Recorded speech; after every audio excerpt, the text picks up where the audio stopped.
Good evening, Dennis Burns, Fire Behavior Analyst for California Interagency Incident Management Team 2 with your October 14th update of the KNP complex. So starting down in Division Alpha, down here on the southwest side of the fire. Again, this part of the fire, kind of going all the way up to this little red dot here, is in patrol status. Just making sure everything stays where we want it to. This little piece of line here, the reason why it's still red is it's a real steep slope, and we literally cannot put people on it. We've been monitoring it and comparing infrared imagery day after day. The heat that's up there is slowly going away, so we expect maybe the next day or two as well actually be able to put that little piece as black on the map. Coming up the west side of the fire, all the way up through Division Union. All this has been in a patrol status. The big issue that we're starting now is what we call suppression repair. I think I mentioned it yesterday, but that's going through and trying to make like the dozer lines, the hand lines, things like that that we put in during the fire more resistant to erosion, if we ever get rain again in California. So that's kind of what is going on pretty much on the whole west side of the fire, is that suppression repair business. So coming up to the top, you can see we blacked out this piece up here on Park Ridge. Crews got sufficient depth in there. There is still heat interior, but nothing that we feel is going to threaten the line. Coming on down the General's Highway, all that's holding in place.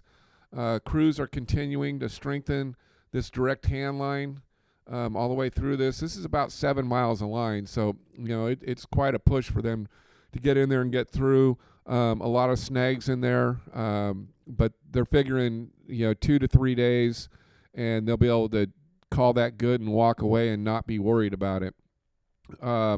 This little piece across the General's Highway, across from Stony Creek, we had a crew in there today.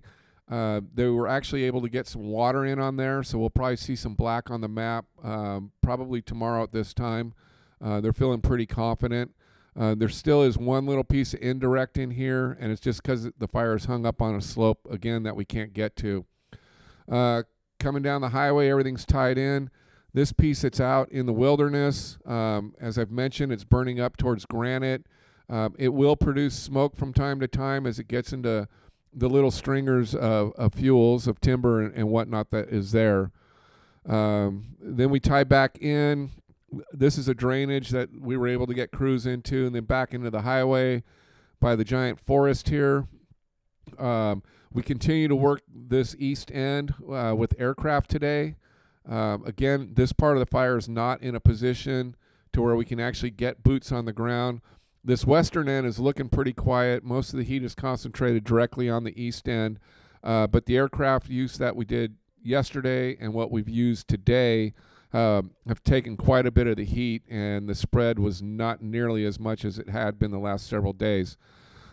Coming out into Division Echo, the fire is going to continue to back down towards Cliff Creek.